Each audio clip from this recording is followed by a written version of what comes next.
சாகத் துணிந்தவனுக்கு தூக்குமேடையும் பஞ்சுமெத்தை என்பது போல 6000 ஆண்டுகள் பழமையான எங்களுடைய நாகரிகத்தை என்ன விலை கொடுத்தாலும் நாங்கள் பாதுகாப்போம் என்ற துணியில் ஈரானுடைய தேசிய பாதுகாப்பு கவுன்சிலுடைய செயலாளர் குறிப்பிட்டிருக்கின்றார்.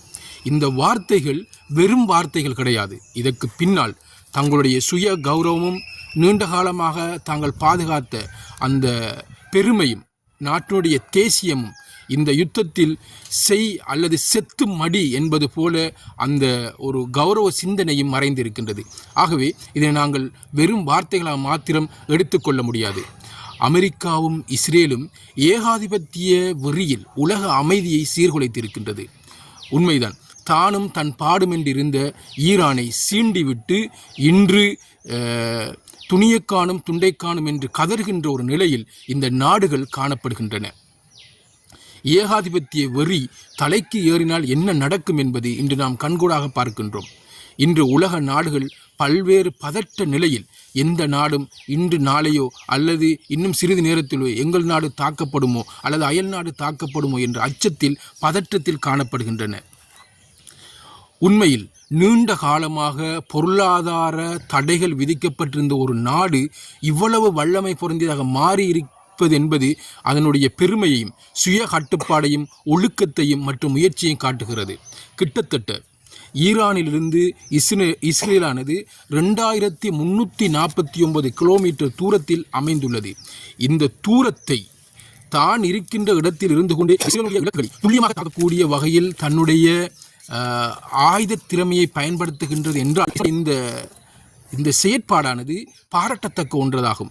எந்த அளவுக்கு அதனுடைய மற்றும் தொழில்நுட்பம் வளர்ச்சி அடைந்துள்ளது என்பதை நாம் இங்கு பாராட்டியாக வேண்டும். ஏனெனில் அமெரிக்காவின் கால்களை நக்கிக் கொண்டிருக்கும் செல்வம் கொளிக்கக்கூடிய ஏனைய மத்திய கிழக்கு நாடுகளோடு ஒப்பிடுகின்ற போது நீண்ட காலமாக ஒரு பொருளாதார நெருக்கடியை சந்தித்துக் கொண்டிருக்கின்ற பொருளாதார ரீதியாக நலிவடைந்திருந்த ஒரு ஈரான் என்ற தேசம் இந்த அளவுக்கு தூர சிந்தனையோடு தன்னுடைய பாதுகாப்பு இலக்கினை கட்டி அமைத்திருக்கிறது என்றால் உண்மையில் அதனுடைய அந்த ரோஷம் மற்றும் கௌரவமும் அதுக்கு பின்னால் இருக்கின்ற தூண்டுதலும் காரணமாக அமைந்திருக்கின்றன.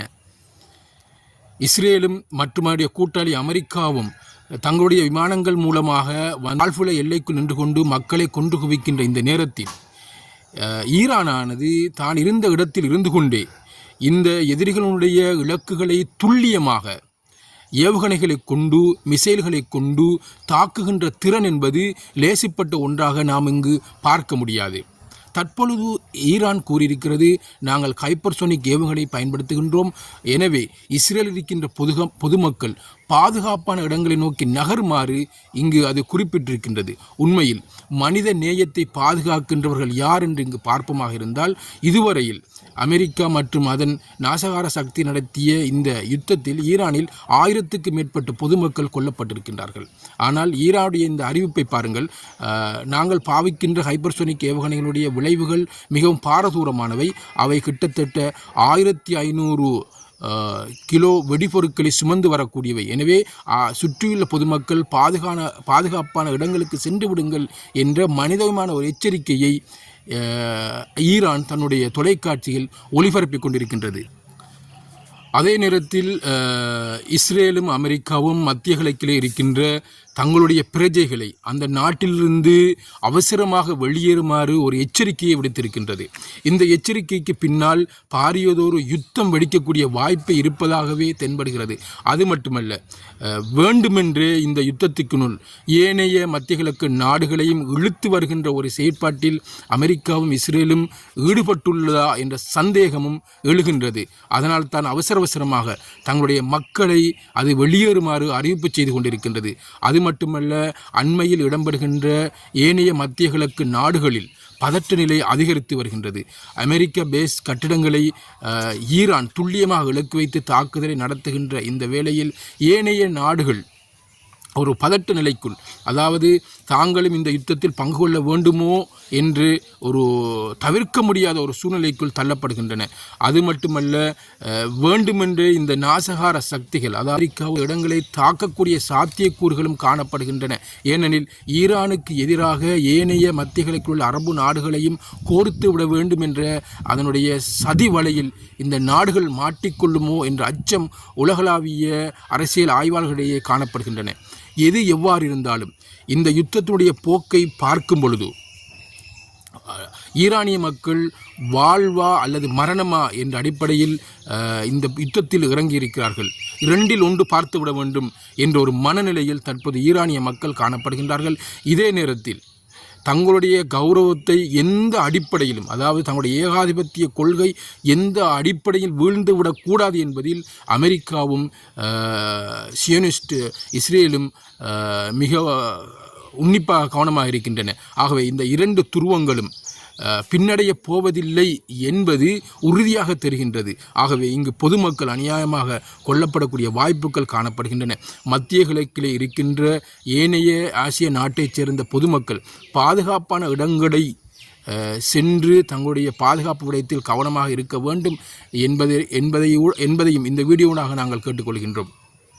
அதே நேரத்தில் இந்த யுத்தத்தில் ஈரான் ஆயுத ரீதியாக தோல்வியடைந்தாலும் அது ஒரு காலமும் சரணடைய போவதில்லை என்பது மட்டும் உறுதி.